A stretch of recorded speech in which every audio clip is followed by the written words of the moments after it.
misalnya sakit. Ada juga orang yang ingin berhalal bihalal ke tempat lain, tapi takdirnya hari ini sedang dirawat di rumah sakit. Maka kita bersyukur kepada Allah hari ini dibangunkan dalam keadaan sehat. Saya ingin tanya dulu, Bapak Ibu yang tadi pagi bangun sendiri ada nggak? Boleh. Nggak, ada yang dibangunkan suaminya, dibangunkan istrinya. Ada nggak yang dibangunkan suami? Nggak ada. Yang dibangunkan istri ada nggak bapak-bapak? Istri bangunkan suami jarang, tapi suami dibangunkan istri banyak. Ya, nggak ada. Yang dibangunkan alarm handphone subuhnya tadi ada nggak? Nggak ada. Semua bangun sendiri? Pertanyaan saya, jam 10 malam jenengan istirahat tidur, lalu kemudian terlelap tidur. Jam 3 pagi alarm handphone berbunyi dengan keras di dekat telinga kita, tapi Allah tetap membiarkan kita tertidur lelap sampai dengan pagi ini. Allah membiarkan tertidur lelap sampai dengan siang nanti, bahkan sampai sore seterusnya tidak bangun-bangun. Apakah Bapak Ibu bisa bangun? Katanya bangun sendiri tadi. Siapa yang bangunkan berarti? Ini yang membuat kita kadang lupa bangun tidur itu. Alhamdulillah ya Allah, Engkau telah membangunkan kami dalam keadaan sehat. Merasa cegeti bibi, merasa cegeti bibi, padahal yang membangunkan adalah Allah Subhanahu wa taala. Maka saya mengingatkan, kita bersyukur kepada Allah, Allah yang membangunkan kita pagi ini, Allah yang menggerakkan kita ke tempat ini, dan mudah-mudahan Allah tambahkan keberkahan bagi kita hari ini. Bapak Ibu sekalian, saya sudah izin ke Bu Fauziah, Bu Uca sebetulnya hampir saja membatalkan keberangkatan ke Tanah Merah, karena sudah 3 hari saya harus bed rest, istirahat ya. Badan demam, kaki ini kok pas demam terkilir lagi kaki, bengkak kaki saya. Saya bilang masa saya dalam keadaan lemas, berbagi semangat ke teman-teman guru gitu ya. Tadi malam saya sudah minta doa ke beliaunya, ke Bu Fauzia. Cek, tolong doakan saya bilang mudah-mudahan besok pagi saya sehat dan bisa datang ke Tanah Merah. Ya. Allahu Akbar, qadarullah, takdir Allah. Bangun subuh tadi jauh merasa lebih sehat. Dan kemudian jam 6 pagi saya sudah janjian dengan tim saya, kita harus berangkat. Saya sudah bilang ke tim saya, karena Bu Uca kasih informasi, nanti gedungnya di gedung apa? Koperasi nih. Gedung koperasi, nggak ada AC-nya loh Pak Mulik, nggak apa-apa. Enggak, soalnya sampean biasa kan di lantai di hotel bintang 5, di bintang 4. Saya bilang ke tim saya, kita tidak pernah memilih-milih dimanapun. Kalau diundang, insya Allah kalau kita sanggup kita akan datang. Ibu bapak sekalian, menyemangati saya bilang ke tim saya, kita harus berangkat jam 6 pagi. Jadi tadi saya ke selatan sini, ke arah Kuanyar ini, sini belum ada banyak orang Mas ya. Jam 7 saya sudah di depan sini. Saking semangatnya, jam 7 lebih 25 menit kalau tidak salah saya di sini. Ya, akhirnya balik lagi nyari pom bensin. Bapak Ibu, apa yang menyemangati saya untuk hadir dalam kondisi yang sebetulnya dokter menyarankan saya harus istirahat? Karena di kepala saya sudah punya komitmen. Kalau berjumpa dengan guru-guru, itu adalah sebuah kebahagiaan bagi saya. Karena saya ini harusnya jadi guru. Saya lulusan SPG tahun 86, satu angkatan dengan Ibu Haji Sirpanemu. Adik kelas tadi kalau Bapak Nurholis, angkatan 87 beliaunya. Saya satu angkatan dengan Bapak Supari, dengan Bapak Toha. Cuma saya ini nggak tahu kenapa ngelamar jadi guru dulu nggak diterima. Akhirnya apa, saya tersesat di jalan yang benar menjadi pengusaha di Surabaya, Bapak Ibu sekalian. Ya. Dan sekarang mendirikan yayasan, namanya Yayasan Nurul Hayat. Alhamdulillah atas izin Allah lembaga ini punya 5.000 lebih anak yatim, anak asuh kami. Ada 7.000 janda-janda duafa miskin yang kami santuni sampai mereka meninggal dunia. Kalau yang janda muda dan kaya raya sudah disantuni ketua PGRI saja. Saya nggak ikut nyantuni. Ya. Alhamdulillah Bapak Ibu sekalian. Maka tak kenal maka tak sayang, biar kenal dulu. Nama saya Muhammad Maulid, saya kelahiran Srese Sampang. Kelas 1 SD bapak saya pindah ke Banyuates, sehingga saya besar di Banyuates. SMP-nya di Ketapang, SPG-nya di SPG Negeri Bangkalan. Saya muridnya Bu Kamti. Mau guru-guru yang lain yang masih ada sekarang, itu guru-guru kami yang luar biasa. Lalu kemudian ke S1 IKIP Negeri Surabaya, lalu ke S2 di IKIP Surabaya. Tetapi saya bilang ke Mas Eri, nggak usah dicantumkan gelar saya lah. Ya kalau perlu dokter Andesnya dihilangkan. Kalau mau dikasih gelar, kasih gelar saja hajinya 20 kali di situ. Karena kalau atas izin Allah tahun ini ditakdir berangkat haji oleh Allah, insya Allah ini yang keberangkatan yang ke-20 kali bersama istri saya. Atas izin Allah. Lahir di Sampang, besar di Bangkalan, kuliah di Surabaya. Alhamdulillah atas izin Allah saya mendirikan Yayasan Nurul Hayat yang menjantuni anak-anak yatim, para duafa. Dan di Bangkalan banyak juga yang sudah menggunakan jasa unit bisnis kami, ya Akikoh Nurul Hayat. Jadi kalau ibu-ibu pernah terima nasi kotakan Akikoh Nurul Hayat, itu tim saya kebetulan.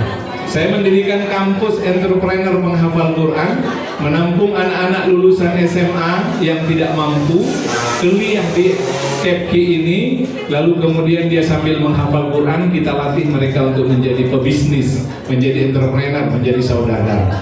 Kebetulan atas izin Allah pula saya mendirikan namanya Khairunas Islamic Boarding School, yaitu sekolah mulai dari TK, SD, SMP sampai perguruan tinggi di beberapa kota, termasuk SMP-nya salah satu diantaranya di Sampang, di Srese. Kami menampung kalau ada anak-anak yang tidak mampu ingin melanjutkan ke SMP kami, kalau ada lulusan dari Bapak Ibu yang ingin menghafal Quran, orang tuanya tidak mampu, 100% gratis sekolah di tempat kami. Boarding school, pesantren Pak ya. Jadi harus tinggal di tempat kami di Kecamatan Labuhan Sampang. Ya bisa beberapa teman dari sini juga sudah ada kalau nggak salah murid-muridnya Pak Haji Musafa ya dari Belega kalau ada yang tahu. Kalau dulu ada santrinya yang dari Konang yang dikirim ke sekolah kami. Bapak Ibu sekalian, menjadi pembimbing haji, moto hidup khairunas anfa'uhum linnas. Sebaik-baik manusia bukan yang banyak uangnya, sebaik-baik manusia bukan yang tinggi pangkat dan jabatannya. Kata Rasulullah, sebaik-baik manusia adalah yang banyak bermanfaat bagi orang lain. Dan saya hakul yakin yang membuat saya semangat berjumpa dengan panjenengan, Bapak Ibu sekalian, karena saya meyakini yang di depan saya ini adalah orang-orang mulia, yang kelak mudah-mudahan salah satu di antaranya yang mengenali saya ketika dia masuk ke surga lalu mengajak saya masuk ke dalamnya. Mudah-mudahan. Saya yakin. Kenapa saya yakin itu nanti saya akan sampaikan dalam materi saya. Jenengan harus bersyukur betul menggunakan seragam baju putih seperti ini, ya, berada di sebuah lembaga pendidikan yang saya yakin itu sangat bermanfaat buat anak-anak kita. Saya akan jelaskan tentang itu. Baik, Bapak Ibu sekalian, biar nyambung, apakah kalau saya bersemangat berjumpa dengan panjenengan, saya tidak bertepuk tangan, artinya Bapak Ibu juga bersemangat berjumpa dengan saya? Apakah kalau saya bersemangat berjumpa dengan Bapak Ibu hari ini, apakah demikian pula Bapak Ibu juga bersemangat berjumpa dengan saya? Alhamdulillah. Coba yang ingin sukses, murid-muridnya dan sekolahnya siapa? Enggak semua angkat tangannya, tidak mau sampai kok. Gimana semua angkat tangan lo tidak mau? Bilang semua. Kita doakan yang angkat tangan mudah-mudahan dirinya sukses, anak-anaknya sukses, sekolahnya sukses. Yang tidak angkat tangan kita doakan mudah-mudahan tangannya segera sembuh. Mudah-mudahan. Baik, Bapak Ibu sekalian, saya akan berbagi sesi tentang apa sih setelah Ramadan itu oleh-oleh yang bisa kita bawa pulang. Kita bawa di luar bulan Ramadan 11 bulan yang akan datang. Karena jangan sampai Ramadan training yang luar biasa itu hanya mengubah jadwal makan dan tidur kita saja. Jangan sampai training yang dahsyat itu tidak memiliki efek rubah karakter pada diri kita. Bapak Ibu sekalian, Ramadan itu adalah training yang paling lama dalam hidup kita. Ibu-ibu boleh saya tahu, paling lama trainingnya dulu di PGRI atau jadi guru itu berapa lama biasanya? Ada yang 1 bulan? Nggak ada, paling cuma 1 minggu, betul ya? Maksimal 2 minggu cuma, 15 hari. Ini training Ramadan kita selama 1 bulan, bisa 29, bisa 30 hari. Luar biasa training ini. Harusnya training ini ada efek perubahan karakter pada diri kita, ya, ada perubahan yang positif pada diri kita, sehingga berpuasa selama sebulan di bulan Ramadan itu tidaklah sesuatu yang hanya sia-sia, yang hanya mengubah jadwal makan saja, yang harusnya sarapan jam 6 dimajukan ke jam 3 pagi, yang harusnya makan siang tidak ada makan siang tapi makan malamnya double. Kolak, sirup, nasi, mari terawih boleh, mari ada harus bedebirni lengkap. Jadi double. Tidak berubah efek. Apa yang harusnya bisa terjadi berubah next. Ya. Hasil training itu kita coba salah satu hadis qudsi yang disampaikan Allah melalui lisan Nabi Muhammad SAW. Kullu amalin ibnu Adam lahu illa shaum. Semua amal anak Adam itu adalah untuknya, untuk kita, kecuali puasa, kata Allah. Kecuali puasa. Fa innahu li wa ana ajzibi. Puasa itu kecuali puasa, karena puasa itu untukku, kata Allah, untukku, dan akulah yang akan membalasnya langsung. Jadi kalau pahala sholat, pahala yang lain-lain, malaikat itu sudah hafal. Oh ini tidak husuk, pahalanya sekian. Oh ini husuk, pahalanya sekian. Tapi khusus puasa, Allah tidak mau memberikan ganjaran kepada hambanya itu melalui malaikatnya. Kata Allah, aku yang akan memberikan balasannya. Wa ana ajzibi, aku yang akan membalasnya. Karena itu adalah ibadah untukku. Dan kita sanggup, Bapak Ibu sekalian, coba perhatikan. Kalau ini dibawa keluar bulan Ramadan, siang hari panjenengan pulang ngajar, sekolah Ramadan kan masih masuk ya. Pulang siang hari dari ngajar di rumah, masuk ke kamar, ternyata ada es campur yang sepertinya nikmat sekali. Panjenengan sudah teriak-teriak di ruang kelas, apalagi muridnya nggak tertib seperti ini. Kan ini kan enak, tertib. Saya udah dipesenin Mbak Uce, Pak Mulik, bisa nggak menguasai audien? Ya, mudah-mudahan semua Allah yang atur, ya kan? Karena nanti jangan marah ya kalau main HP sendiri. Mana ada guru sih yang nggak menghormati orang lain, itu saya bilang begitu. Ya, tak Fatihah pokoknya semua yang hadir Fatihah. Tak Fatihah wis. Ya, Bapak Ibu sekalian, ini kita pulang haus. Di kamar kita tidak ada orang melihat es campur. Bagaimana apapun terlanjur ngincip es campur di bulan Ramadan. Tidak ada suami, tidak ada istri, tidak ada anak-anak. Nggak ada orang lain apa? Ada Allah ini yang membuat. Kenapa ini hanya ada di bulan Ramadan Allah kita itu? Kenapa tidak ada saat menerima bos?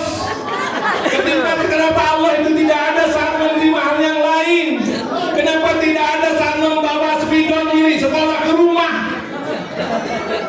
Ini yang saya mau sampaikan, Bapak Ibu sekalian. Allah kita sama. Allah kita di bulan Ramadan dengan Allah kita di luar bulan Ramadan sama apa enggak? Sama. Tapi kenapa di bulan Ramadan sudah dilatih 30 hari? Hakul yakin tidak ada satupun yang luput dari penglihatan Allah. Kita yakin tidak ada satupun yang luput dari penglihatan Allah. Pasti Allah tahu, dan karena itu ngincep cicik saus, ngasai cicik saus tak benar panjenengan. Karena yakin sedikit saja yang diincipi Allah tahu. Coba Ini kan luar biasa training Indian itu dilatih selama 30 hari Bapak Ibu sekalian. Selama 30 hari. Saya berani menyampaikan ini di lingkungan pejabat Kementerian PU kapan hari di Jakarta, di Pemdas pemerintah kota Surabaya, saya sampaikan. Harusnya ini yang kita bawa sebagai oleh-oleh keluar Ramadan, sehingga itu kita bekerja ikhlas dan merasa selalu diawasi oleh Allah Subhanahu wa Ta'ala.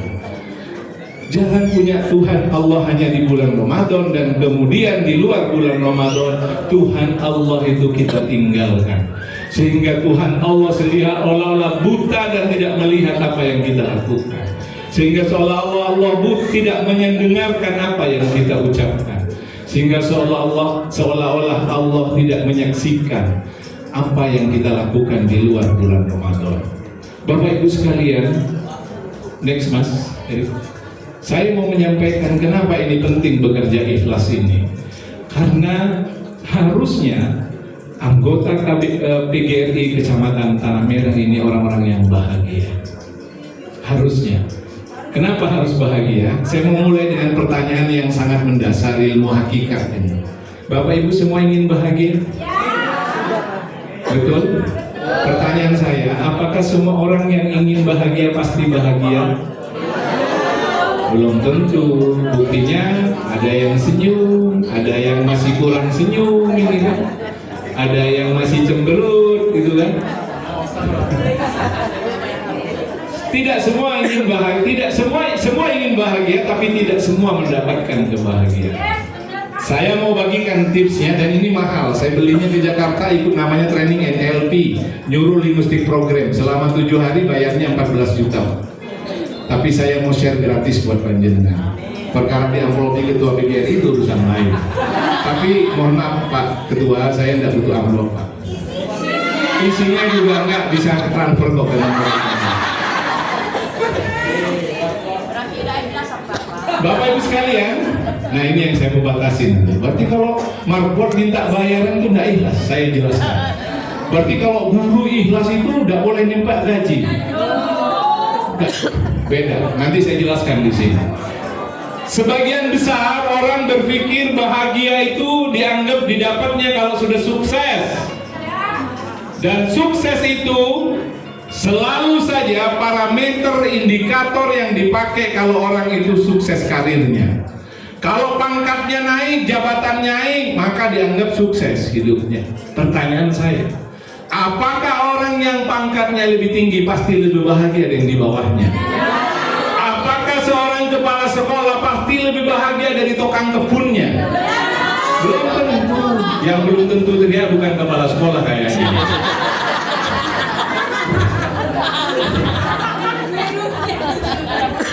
Apakah seorang kepala dinas pasti lebih bahagia daripada guru-gurunya? Tidak ada jaminan. Sampai tahu, beberapa waktu yang lalu Direktur Hyundai, perusahaan otomotif terbesar di Korea Selatan, Direktur utamanya bunuh diri Bapak Ibu sekalian. Kurang tinggi apa pangkat dan jabatannya, kurang tinggi apa gajinya, tapi dia tidak bahagia dalam hidupnya. Bahagia itu tidak paralel dengan pangkat dan jabatan seseorang. Tidak ada hubungannya, nggak selalu. Dulu ada Korwil ya, untung sudah tidak ada Korwil. Beliau itu senyumnya lebih tulus sekarang. Ya. Dulu tertekan jadi Korwil. Ya, Korwil itu kan koordinator wilayah. Tapi di atasnya Korwil kan ada Pak. Yang nekan-nekan Korwil itu kan ada. Iya kan?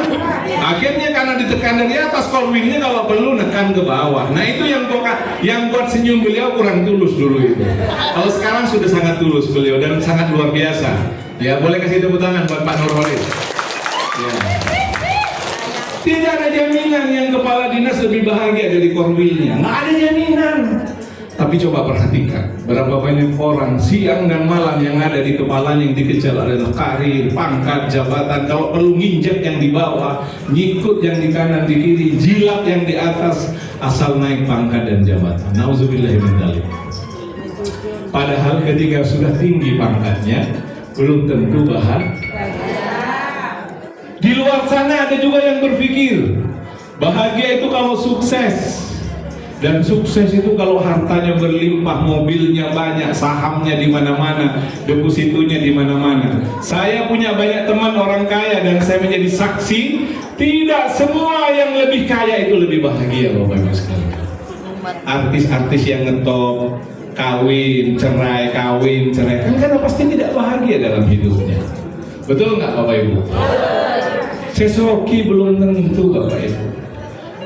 Saya punya teman pengusaha gara-gara pandemi perusahaannya menjelang bangkrut, tapi banyak perusahaan yang lain yang masih hebat. Stres. Saya telepon istrinya setelah pandemi selesai, saya bilang, "Mbak, piye kabari Mas Bambang? Mas Mulik gak royo? Apa Mbak? Mas Bambang loro, Dek, karena Mas Mulik sudah 2 tahun ini." Iya, sampai ke sini berarti sudah 2 tahun nggak ke sini Mas Mulik. Rumahnya di Gresik. Ya wis, aku ambil istriku tak ke sana. Sudah longgar pandemi, saya bilang. 2023 saya kunjungi ke rumah beliau. Allahu Akbar. Teman saya yang pengusaha ini, Bu, kaya raya awalnya dan masih kaya, tapi kena penyakit. Penyakitnya itu kata orang Inggris begini. Jadi kalau saya datang ke rumahnya itu, kalau ada orang ngepel rumahnya, dia naik ke lantai 2, lari. Kalau tidur tiap malam kata istrinya hanya 20 menit sampai 30 menit.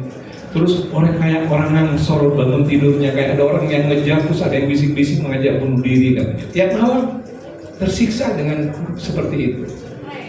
Ya, kalau orang Inggris menyebutnya penyakit ngencengengan itu. Depresi kata bahasa orang psikologinya, itu depresi. Duitnya ada loh. Saya bilang, Mas Mulik belajar hipnoterapi, belajar NLP, Bokyo di terapi Mas, suami saya biar bisa normal kembali. 2 tahun loh Mas, aku dalam keadaan begini, kata istrinya. Kata istriku, ya Mbak, nanti biar dibantu Mas Mulik. Terus saya bilang, Mbak, iki kudu dibawa ke psikiater. Karena kunci dari hipnoterapi, NLP terapi, saya bilang yang saya lakukan adalah kunci komunikasi. Lah wong itu langit begini orangnya, gimana mau diterapi? Diomongnya udah nggak nyandak kok, udah nggak denger. Ini harus dibawa ke psikiater dulu, ke dokter spesialis jiwa, biar minum obat penenang, bisa tidur, nanti baru diterapi pelan-pelan. Saya bawa ke psikiater di Surabaya, Bapak Ibu sekalian. Antri mobil mewah-mewah banyak. Ketika masuk saya menemani, kebetulan saya kenal dengan dokter psikiaternya.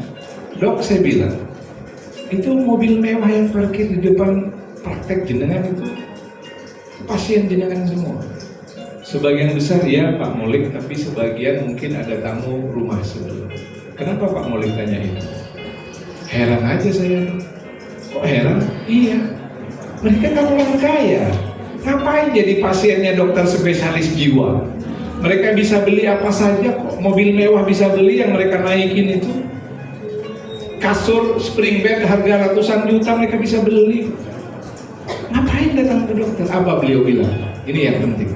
Beliau bilang, Pak Mulik, mereka orang kaya. Bisa beli spring bed mahal, tapi belum tentu bisa beli tidur nyenyak di atasnya. Mereka untuk tidur nyenyak harus beli obat dari saya, obat penenang. Coba, kaya raya Pak, untuk sekedar tidur harus minum obat penenang. Ya. Sementara ada abang becak binaan saya, kebetulan Nurul Hayat itu punya program namanya Mata Baca, Majelis Taklim Abang Becak. Ada kurang lebih 5.000 orang anggota kami, mayoritas dari Madura. Kami ada pembinaan setiap bulan kepada mereka. Ada satu anggota yang kebetulan tinggal di dekat rumah saya, istiqomah ke masjid dia. Mancal becak, orang Madura dari Tambelengan kan. Selesai sholat duhur berjamaah di masjid kami, dia kembali ke pangkalan becaknya. Pernah saya lewat di dekatnya, ia tersebecak kena sinar matahari, bisa melongkernya cedak gitu. Padahal dia tidak tahu apa yang saya makan besok, tapi dia bisa bahagia hidupnya. Sementara teman saya tadi, kelasnya bukan apa yang saya makan besok, kelasnya sudah pada level siapa saat yang besok saya makan. sudah siapa besok yang saya makan? Karena penguasa punya duit, kaya raya, tapi dia tidak bahagia dalam hidupnya. Ada apa tidak ada orang kaya tidak bahagia? Banyak. Tidak ada jaminan. Tidak ada jaminan. Nih contoh guru di Tanah Merah stres. Karena ada TKA yang baru pertama kali sekarang dilaksanakan dan gurunya tidak siap, muridnya khawatir tidak siap, stres. TKA apa TKA? TKA itu tenaga kerja asing itu TKA. Ini kepala sekolahnya stres mikirin guru-gurunya yang males, yang gak rajin. Stres. Stres.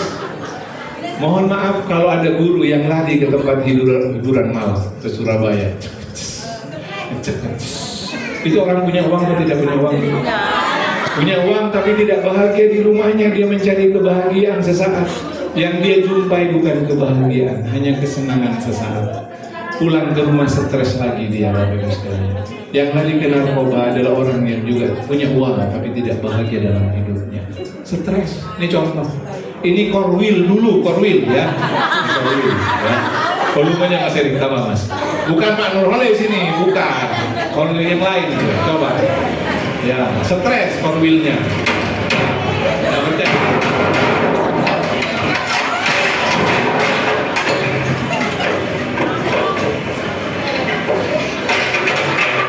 Ini korwil yang tidak siap, korwil dihapuskan. Kalau saya lihat beliau sudah sangat siap, tidak ada masalah, ya kan? Yang tidak siap, korwil begitu dapat kabar korwil dihapuskan, stres. Ada pada ada? Nih, ini ketua PGRI tapi bukan kecamatan Tanah Merah. Ketua PGRI bukan kecamatan Tanah Merah. Istrinya telepon. Dibalas dengan plastik kertek. Ini kepala dinas, temannya, koleganya ngajak guyon, ngajak gurauan, dilempari kertas. Apa yang dia lakukan? Coba. Dan perhatikan, monitor sudah nggak ada, dia masih ngetik-ngetik gitu. Terus hasil ngetiknya dilihat di mana? Monitornya sudah nggak ada. Itu orang orang tidak bahagia. Belum tentu yang pangkatnya lebih tinggi itu lebih bahagia. Bapak Ibu sekalian, perhatikan. Dr. Paul Persal, seorang pakar psikoneuroimunologis dari Amerika, dalam penelitiannya selama bertahun-tahun dia meneliti orang-orang yang sukses, para CEO di perusahaan-perusahaan besar. Dia interview. Kesimpulannya ternyata sebagian besar orang justru menderita ketika dia sukses. Sebagian besar justru ketika sukses itu stres. Sebagian besar ketika sukses itu justru tidak bahagia. Sebagian besar mereka ketika sukses justru dia stres, tidak bahagia. Waktu saya ngisi di Kabupaten Sampang, di sebuah instansi, menampilkan slide ini, Bapak Ibu sekalian, ada seorang guru muda yang berteriak dari belakang, "Interupsi Pak, boleh?" "Silakan Pak," saya bilang. "Kalau begitu buat apa sukses Pak? Sukses kok stres, sukses kok tidak bahagia." Teman-teman, tidak perlu kita ikut acaranya Pak Mulik ini, mending kita pulang saja. Sudah tidak perlu, buat apa kalau sukses kok tambah stres? Karena yang tanya guru muda di belakang berteriak, saya jawabnya juga berteriak, "Pak, kalau yang sukses saja bisa stres, apalagi sampean yang tak sukses." Boleh tepuk tangan buat kita semua. Pertanyaan yang perlu dijawab bukan begitu. Yang perlu dijawab adalah bagaimana kita jadi guru yang sukses tapi bahagia. Bagaimana menjadi guru sukses tapi tidak stres? Bagaimana menjadi guru sukses tapi tidak menderita? Dan satu jawabannya, saya mau bagikan ke Anda hari ini. ya Bapak Ibu sekalian. Karena itu tadi harapan saya kemudian ada yang tercerahkan hari ini lalu nanti masuk surga, lalu saya diajak ke dalam. Apa yang membuat orang sukses sekaligus bahagia? Ini Bapak Ibu sekalian kuncinya. Boleh di capture, boleh difoto, jadikan status hari ini. Status story WA-nya. Kebahagiaan itu selalu paralel dengan tingkat rasa syukur seseorang. Siapapun dia, kalau dia rasa syukurnya tinggi, pasti bahagia dalam hidupnya. Meskipun dia hanya seorang Pak Bon, tukang kebun, guru P3K, yang terancam tidak diperpanjang kontraknya, ya, tetap saja kalau dia masih ada rasa syukur, dia akan bahagia dalam hidupnya. Bapak Ibu sekalian, ini penting saya sampaikan, karena sesungguhnya bahagia itu sangat dekat di hati kita. Tidak melekat pada pangkat, bahagia itu tidak melekat pada jabatan, bahagia itu tidak melekat pada harta. Tapi bahagia itu selalu dan selalu pasti melekat pada rasa bersyukur yang tinggi kepada Allah SWT. Dulu sebelum jadi ASN, begitu ikut tes dan pengumuman menunjukkan nama jenengan muncul, itu sangat bahagia sekali. Betul nggak Bapak Ibu? Rasa syukurnya tinggi, bahagia mengajar dengan semangat, dengan sumringah. Satpam belum datang, guru ini sudah datang. Tukang kebun kalau muka paker, guru sudah muka paker ada. Karena bahagia dan rasa syukur yang tinggi. Setahun, 2 tahun, mulai turun rasa syukurnya. Mulai rasa syukurnya berkurang, mulai yang dibicarakan kepala sekolah, saya rasa korwinnya, ketua PGRI-nya, lana mau baik saya kebiasaan. Setiap hari yang ada hanya full sambat. Full sambat itu kata orang Inggris asromalolo. Asromalolo. Ada orangnya itu. Gak usah dilirik temannya, tersinggung nanti. Ya. Sambat terus. Seolah-olah hidup ini tidak ada nikmat yang diberikan oleh Allah. Bayangkan Bapak Ibu sekalian. Jadi angkat ASN malah sambat. Ada perubahan kurikulum sambat. Ada perubahan kebijakan asro. Terus kapan mau menikmati hidup panjenengan? Presensi sambat padahal kan wajib memang. Apa salahnya? Pinginnya itu sampean kan kalau bisa gajinya besar, tak usah absen, tak usah presensi, kan gitu toh. Terus tak usah ngajar, terus kan mau kangen compong gaji tetap turun, kan maunya begitu.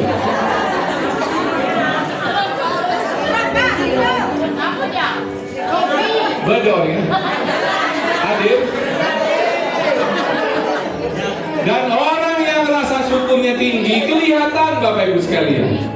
Jenengan nggak perlu belajar psikologi. Perhatikan, mind, pikiran, heart, hati, dan tubuh seseorang ini adalah diciptakan oleh Allah satu kesatuan. Apa yang Bapak Ibu pikirkan akan tercermin, akan masuk dalam suasana hatinya. Suasana hati yang bahagia atau yang gundah gelana akan kelihatan pada fisiologis tubuh seseorang. Bahkan cara berjalannya orang bahagia dan tidak bahagia itu kelihatan. Kalau ada guru yang nyebrang dari jalan sana tadi, datang masuk ke ruangan ini, jalannya begini Bapak Ibu, ini orang bahagia atau tidak bahagia? Dari cara berjalannya saja orang bahagia itu beda. Karena ini dan ini satu kesatuan. Kalau ada guru kecamatan Tanah Merah masuk ke ruangan halal bihalal, jalannya begini. Ini orang bahagia atau galau? Galau. Dari cara duduk panjenengan, saya tahu kok orang yang bahagia dan tidak bahagia. Kelihatan. Orang yang bahagia itu mengikuti acara halal bihalal. Senyumnya 2 cm kanan, 2 cm kiri ke atas Pak Dayat. Bahagia dong, bahagia. Saya masih ingat ya. Kalau tidak salah beliaunya ini aslinya Brunei. Adik kelas saya, masih ingat ya, betul ya Pak Dayat ya. Senyumnya 2 senti kanan 2 senti kiri ke atas. Tapi orang yang tidak bahagia dalam hidupnya, perhatikan. Duduk di halal-bihalal seperti ini, mengikuti materi seperti ini, senyum 2 senti kanan ke kiri tapi ke bawah.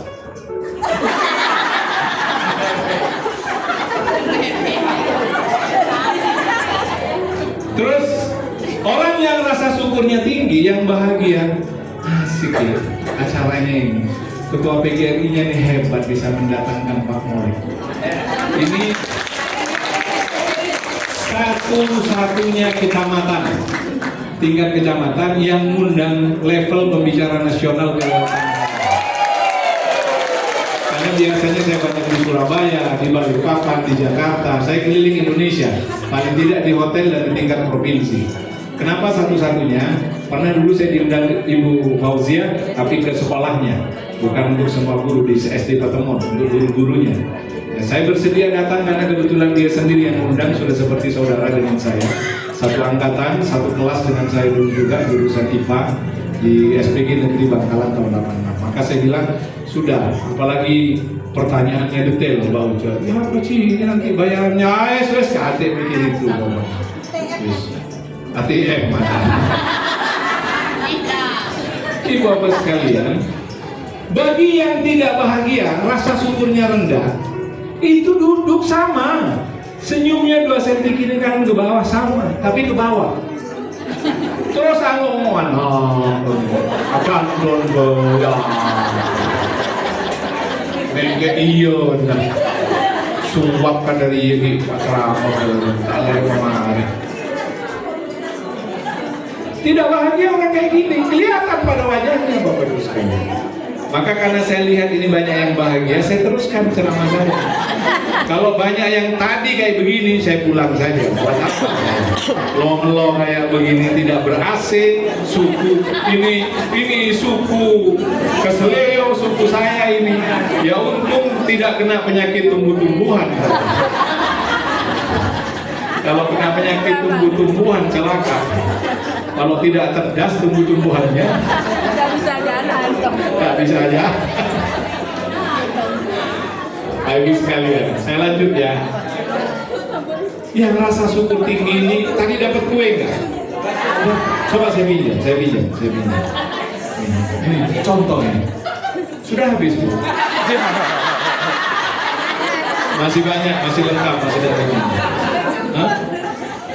Bapak Ibu sekalian, yang rasa syukurnya rendah, orang yang tidak pernah bahagia dalam hidupnya. Bapak Ibu sekalian, terima dari panitia kue, kita lengki kan, kita sampai lengki, jalan lengkap bisa. Terus dia nikah, saya boleh 500 sendiri. Ada nggak orang kayak gitu? Banyak. Jalerekan jangan besok. Lah, saling toding lah, saling tuding lah, saling noding lah. Apa sulitnya sih nunggu duduk dulu, setelah itu dibuka. Alhamdulillah ya Allah, cek jurajun, jam 9 saya tak pandai bersyukur. Iya, jadi kalau saya boleh 500, sampai tak aku coy cek rajunnya, tak usah. Selalu ada cara untuk bersyukur bagi orang yang memang ahli syukur, dan selalu ada cara mencela bagi orang yang memang tidak ahli dalam bersyukur. Selalu. Ngeding ya.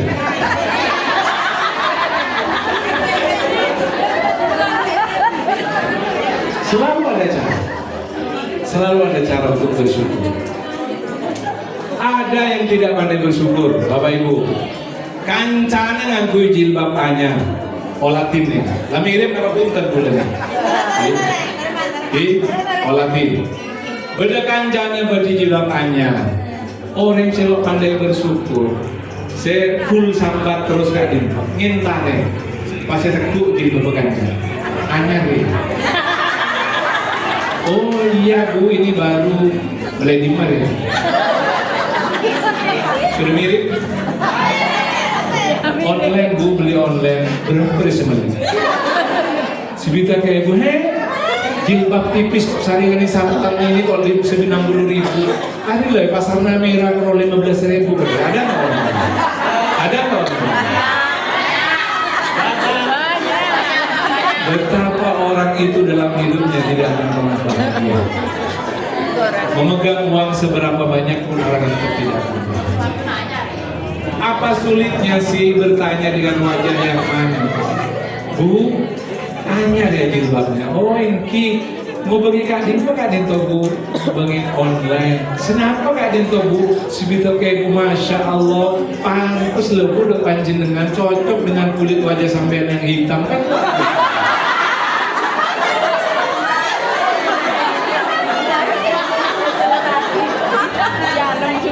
Bapak-bapaknya ada yang full sambat? Ada. Mangki kancana guru P3K karena dapat rezeki orang tuanya dibelikan sepeda motor fiction baru. Tengah ceneng. Dilihat sama guru yang tidak pernah bahagia. Temannya mau pakai mobil sepeda motor baru. Didatangi. Temannya belum turun dari sepeda motornya, belum turun. Nyecel dia. Terus Arab kamu nyecel, Pak. Punta noro nyecel kok. Kan nyecel TV. Tapi pasti sakit hati panjenengan. Ada mana ada orangnya?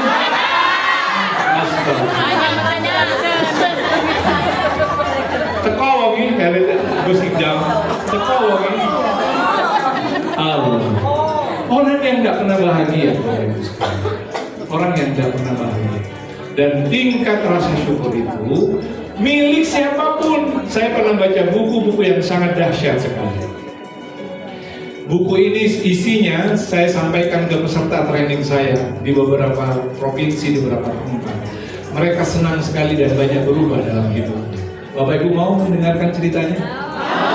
Mungkin cuma 2-3 menit saja. Saya simpulkan. Ibu bapak sekalian, di buku itu dijelaskan ada orang yang sedang berulang tahun.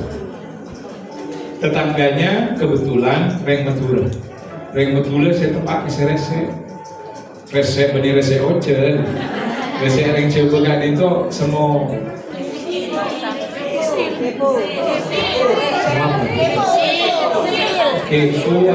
Usil. Nah, tetangganya saya ulang tahun itu diberi hadiah oleh beliaunya. Dibungkus dengan kertas kado yang sangat indah sekali. Maka sang suami ini bahagia sekali dapat kado itu. Dipanggil istri dan anaknya. Istriku, anakku kemari. Lihat, tetangga kita ternyata orang baik. Dia kirim kado buat aku hari ini.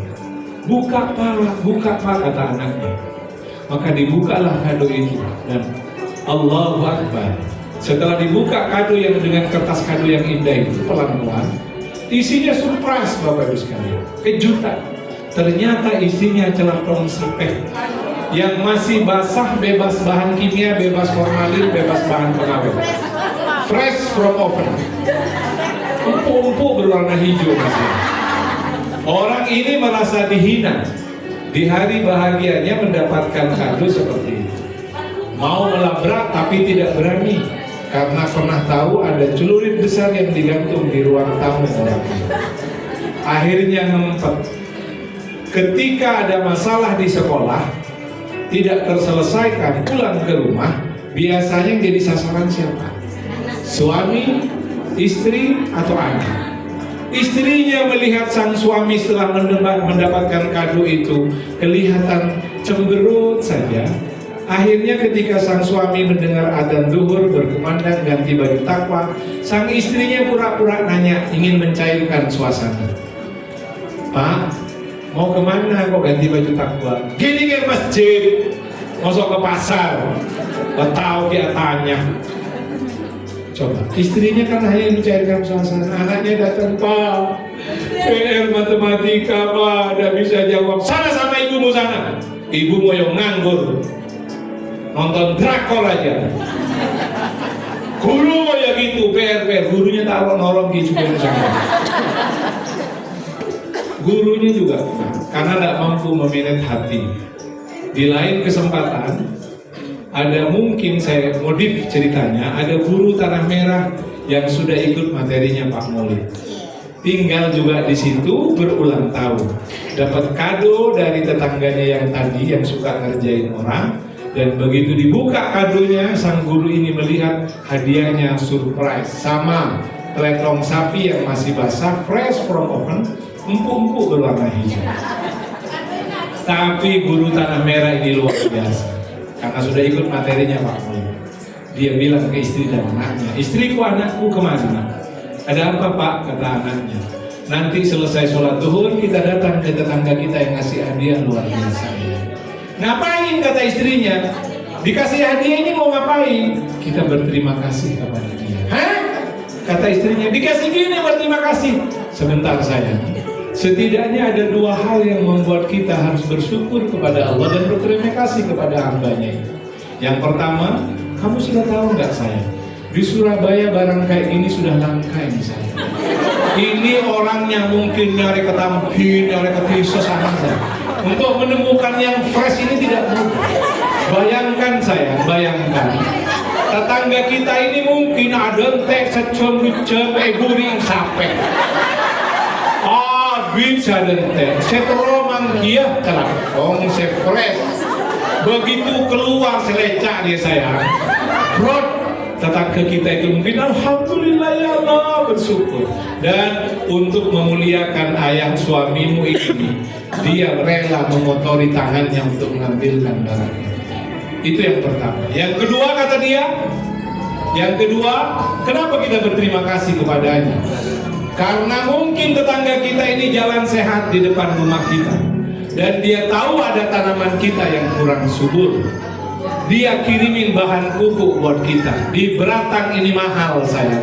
Maka ini nak, mumpung masih ada matahari, jemur 2 minggu, 3 minggu, sudah bisa kita jadikan pupuk. Sama-sama dikirimi kotoran sapi, yang satu stres, yang satu bahagia. Apa yang membedakan mindset? Apa yang membedakan cara pandang? Bukan takdir yang membuat Anda bahagia. Sama-sama jadi guru, sama-sama jadi ASN. Pangkatnya mungkin sama, gajinya mungkin sama, masa kerjanya sama, tapi yang satu setiap hari stres saja, yang satu bahagia. Apa yang membedakan? Mindset, memaknai pekerjaannya sebagai guru. Bagi mereka yang memaknai pekerjaan sebagai guru menjadi sesuatu yang positif, maka dia akan bahagia dalam hidupnya. Takdir Anda sama Bapak Ibu sekalian, takdirnya sama-sama jadi guru. Tetapi apakah Anda semua bahagia? Tidak, bergantung pada mindset, cara pandang Anda. Orang yang ahli syukur akan menemukan banyak hal yang patut dia syukuri dibanding orang lain yang tidak jadi guru. Orang yang tidak pandai bersyukur akan selalu menemukan sesuatu yang akan membuat dia asroh malu. Syukur itu, mindset itu seperti kacamata ini Bapak Ibu sekalian. Seperti kacamata ini. Kalau saya menggunakan kacamata hitam, artinya rendah rasa syukur saya, negative thinking kata orang Madura, maka seterang apapun matahari tetap akan kelihatan gelap. Kalau saya menggunakan kacamata yang netral, saya akan tahu kapan itu gelap, kapan itu terang. Maka jadilah orang yang menggunakan kacamata yang netral. Orang yang menggunakan kacamata negatif, rendah rasa syukurnya, pasti dia tidak bahagia dalam hidup. Pasti tidak bahagia. Bukan pada uang, bukan pada harta. Dan mengapa jenengan harus bahagia menjadi guru? Saya mau cerita sedikit, karena saya gregetan kalau ada guru yang tidak bahagia. Kenapa? Saya iri, saya ingin jadi guru seperti Anda. Makanya meskipun saya jadi pengusaha, saya dilamar jadi dosen, saya mau jadi dosen luar biasa di Sekolah Tinggi Ilmu Ekonomi Perbanas Surabaya. Saya mau jadi dosen karena embrio saya ini lahir sebagai guru. Sebagai guru harusnya, lulusan SPG Bangkalan. Tapi waktu saya daftar tidak diterima, akhirnya ya sudah, saya tersesat di jalan yang benar. Bapak Ibu sekalian, Bapak Ibu coba perhatikan ini. Saya tanya, ini adalah orang-orang yang datang ke Nurul Hayat, Mas Erik. Saya yayasan Nurul Hayat, Lembaga Amil Zakat Nurul Hayat, kurang lebih Dalam 1 tahun yang diamanahkan ke kami antara 90 sampai 120 miliar yang diamanahkan kepada lembaga kami. Donatur orang 5.000, 10.000, kurang lebih 100 sampai 120 miliar. Bapak Ibu sekalian, oke. Nih orang nyumbang 20 juta, 50 juta, 10 juta datang ke tempat kami. Perhatikan, mengapa guru-guru di Tanah Merah harus bahagia. Tidak boleh lagi ada yang full sambat setiap hari. Tidak boleh lagi ada yang cemberut berhadapan dengan guru-guru. Coba lihat, next Mas Erik. Nih Bapak Ibu sekalian, mereka umroh berangkat. Kebetulan travel kami hampir setiap minggu ada keberangkatan umroh. Di tahun 2025 kemarin ada 2.465 orang yang berangkat umroh bersama kami. Mudah-mudahan guru-guru Tanah Merah berangkat. Amin. Ya. Mereka umroh. Bapak Ibu ingin umroh? Ini ada yang umroh tiap tahun. Tiap tahun mereka umroh bersama saya. Ada mereka yang umroh setiap tahun. Ya. Mereka menyerahkan mobil APV-nya untuk Nurul Hayat. Mereka menyerahkan satu-satunya mobil, dia serahkan ke kami. Mobil satu-satunya. Saya tanya interview orang ini, Pak, lo sampean kalau kerja naik apa nanti? Biar saya naik sepeda motor saja Pak Mulik. Loh, sampai ini gimana? Saya bilang, kenapa Pak Mulik? Ada yang aneh? Iyalah, mobil satu-satunya kok disedekahkan ke kami. Iya Pak Mulik, kata Ustadz saya, harta terbaik, sedekah itu adalah harta terbaik saya harusnya. Dan harta terbaik saya adalah mobil ini. Sudah, biar mobil ini saya titipkan ke Pak Mulik, nanti saya kendarai lagi di akhirat. Saya di surga mudah-mudahan bisa naik mobil saya. Allahu Akbar. Gara-gara saya cerita begini dalam sebuah pelatihan, ada ibu-ibu yang kemudian setelah saya keluar datang menemui saya. Pak Mulik, terima kasih. Saya terinspirasi dari training Pak Mulik setahun yang lalu. Saya bersyukur bisa sedekah harta terbaik saya. Tapi saya mohon maaf Pak Mulik tidak ke lembaga Nurul Hayat. Oh enggak apa-apa Ibu, saya bilang. Ke lembaga lain pun yang penting lembaga itu amanah. Tidak ke lembaga kok Pak Mulik, saya sudah kokan ke perorangan. Oh enggak apa-apa Bu, yang penting orangnya butuh. Pasti sangat butuh orangnya Pak Mulik dan orangnya bahagia. Boleh saya tahu Bu, barang yang disedekahkan? Suami saya. Suaminya disedekahkan. Daripada ruwet.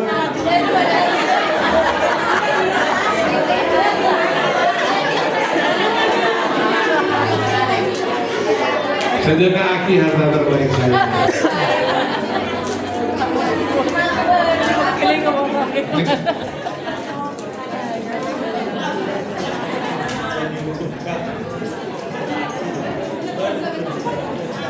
Dari awal lagi, kasih musik.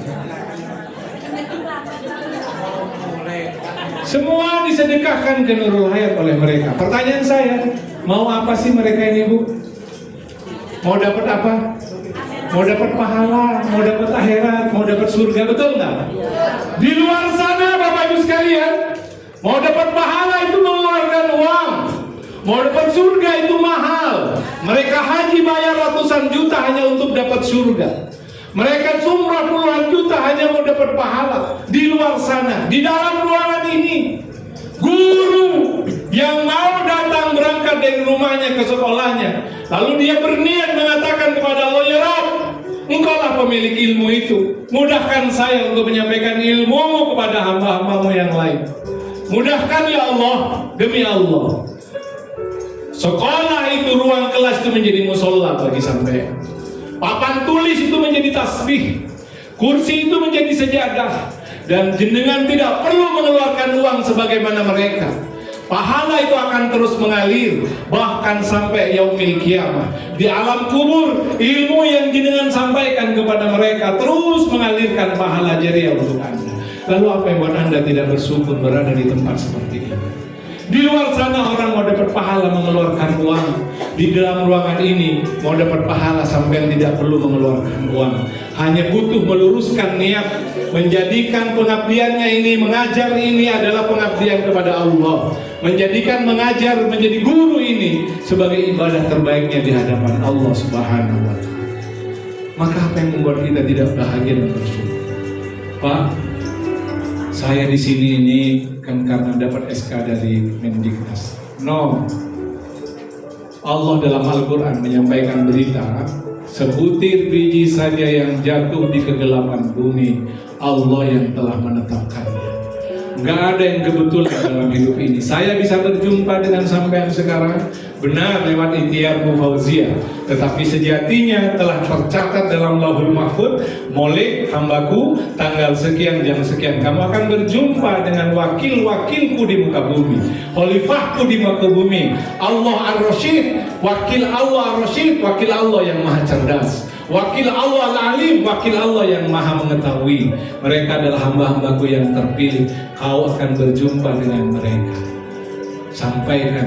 Sampaikan ilmuku kepada mereka. Maka saya menyampaikan ilmunya Allah kepada panjenengan semua.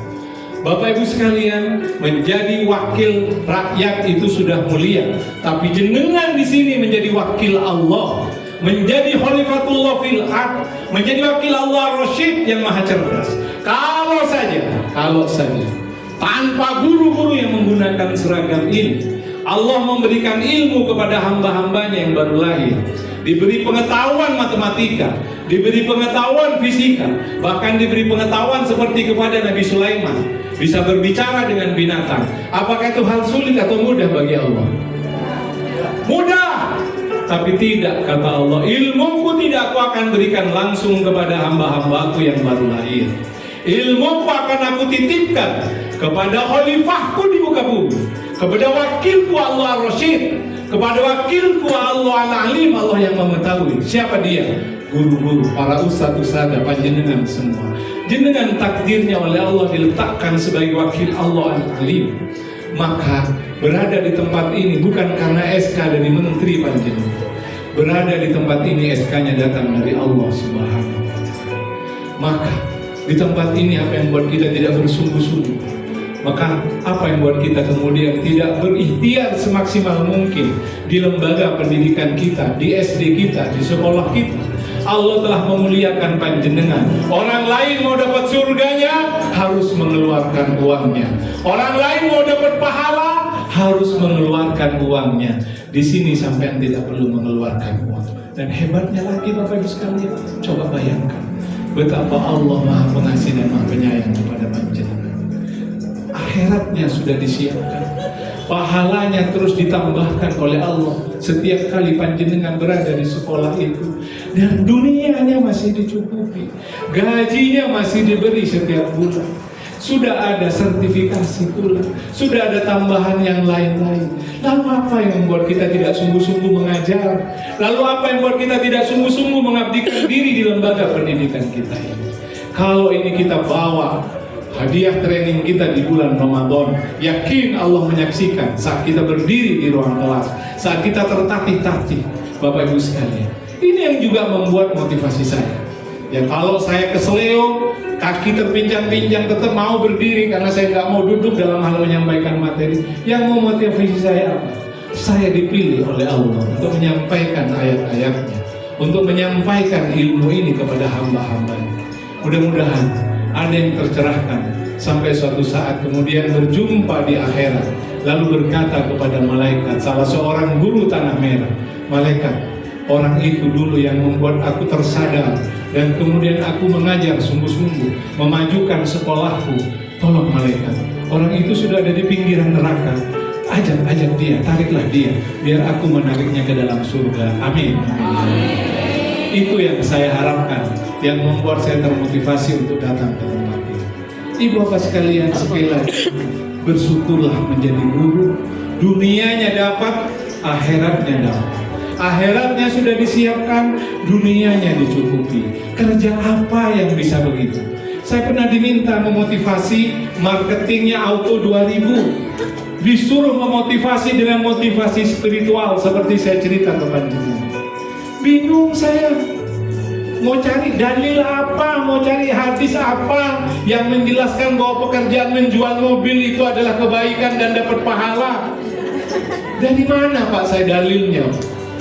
Apalagi yang ikut training waktu itu berat nyer rok kayak keselutut segini, elerek dosa, elerek melarang. si mangkia boleh na merah mangkia kaki. Sulit menjelaskan bahwa apa yang mereka lakukan sebuah kebaikan. Berbeda saya kalau di depan guru. Saya diundang ke Sampang, dia undang ke Balikpapan, PGRI Balikpapan mengundang. Saya berbeda, kenapa? Nggak perlu saya carikan dalil. Panjenengan ngajar dengan ikhlas, itu sudah dapat pahala kebaikan.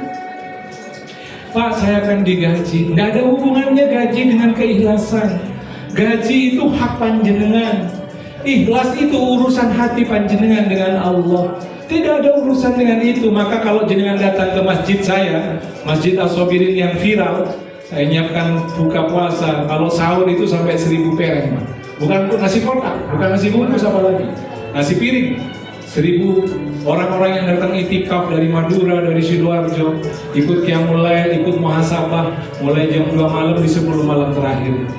Bapak Ibu sekalian, margot saya UMK. Sing tukang bersih-bersih masjid. Kan celaka masjid, Pak. Masjidnya ganteng. Sebagian yang bersih masjid suruh saya ikhlas, Pak. Tadi mau margot tetap saya bersih, gigi. Petak bersih. Cari orang bulu bajar saya ikhlas, gigi lantu saya ikhlas itu. Nggak bisa. Margot itu punya istri, harus digaji standar dong. Apalagi kerjanya lebih dari 12 jam Margot. Bersih-bersih masjid, aja gue keamanan. Saya gaji UMK mereka, gajinya 4 juta. Gaji Margot di masjid kami. Tapi bersih masjidnya, wangi, senang orang yang datang ke sini. Kenapa? Saya bilang ke teman-teman, Pak Mulik, itu kan ngajarkan dai ikhlas Margotnya. Enggak ada hubungannya, justru gaji banyak tambah ikhlas, betul nggak? Guru-guru yang tidak digaji banyak itu malah yang tidak ikhlas. Sukwang itu kan tidak ikhlas bu gaji itu kalau 300-400 ribu sebulan. Tanda kebayi bensin. Ini serangan oleh Bapak Ibu sekalian. Kembali rasa syukur. Maka panjenengan harus bersyukur Pak berada di tempatnya. Dan wujud syukur panjenengan diimplementasikan dalam bentuk kinerja. Maka presensi jangan sampai membuat Anda kehilangan kebahagiaan. Ya, itu bukan sesuatu. Justru presensi itu menyelamatkan sampean dari api neraka. Betul nggak? Kalau tidak ada presensi, berapa waktu yang sampean gunakan untuk kepentingan pribadi? Padahal akad sampean dengan pemerintah adalah sekian jam itu mengajar di kelas. Ya kan? Justru disyukuri saya. Maka bergantung di kacamata celeng apa kotes yang biang-biang. Mau celeng preseksi itu menyiksa. Mau kacamata celeng, betul nggak? Kalau kacamata netral, alhamdulillah ya Allah, dengan aturan ini saya terselamatkan dari sesuatu yang tidak barokah, mengambil waktu yang bukan hak saya. Alhamdulillah kau selamatkan kami dengan sistem ini. Tambah senang malah. Betul nggak Bapak Ibu? Kembali lagi ini soal mindset. Takdirnya sama, harus presensi, tapi bahagia tidak bahagia itu bergantung pilihan. Bapak-bapak yang punya istri sekarang, ya takdirnya Pak, istri sampeannya kayak begitu. Padahal berharap Pak Mulik istri saya itu putih bersih. Kalau minum cendol kelihatan cendolnya di sini. Saking putihnya Pak, saking potennya Pak. Ya, tak kasih tahu. Orang itu manajemen stres namanya, akan stres berat kalau antara ekspektasi, harapan, dan realitas terlalu jauh jaraknya.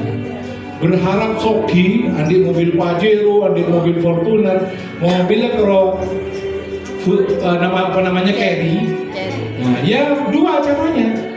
Ikhtiar semaksimal mungkin, bisnis online, ada kemakelaran, jual beli tanah misalnya, mana ini naik, realitasnya sesuai dengan harapan. Sudah ikhtiar Pak Mulik, tapi tidak sesuai harapan, realitasnya tetap segini-segini takdirnya. Ya ininya yang diturunkan, harapannya yang diturunkan, itu yang oleh orang pesantren disebut qanaah, ridho dengan takdir Allah. Kecuali raji saya tak pakai pote, teroboti ya. Paling nyobeng Pak untuk perawatan Pak, skincare, betul nggak Bu? Ada budget khusus untuk itu. mengecing-pencing aki bibirnya orang, bibirnya tetangkep, tapi nggak ada biaya. Biaya itu. Ya, ada krim pagi, krim subuh, krim duhur, krim asar, krim maghrib. Adapun sudah ada uang, sudah ada skincare, lebih krim pagi, sudah mandi susu, mandi lulur, mandi aspal. Kita kun budak, kita kun burak, tak potek, maka turunkan ekspektasinya. Ridho ulah karena dari kita kerja datangnya ngobrol, terima. Karena itu namanya kona. Betul apa enggak betul? Masuk. Nanti pulang ditanyain sama suaminya, Bu, materi apa dek? Dek, kamu dek, anu ya, suruh ngomongin skincare. Yang diingat-ingat cuma suruh beli skincare ya malah. Baik, saya izin mau nambah cairan dulu Mas Erik, kayaknya saya mau izin sekarang sesi yang berikutnya. Saya mumpung ketemu panjenengan. Ya, tadi tentang kebahagiaan selalu paralel dengan tingkat rasa syukur seseorang.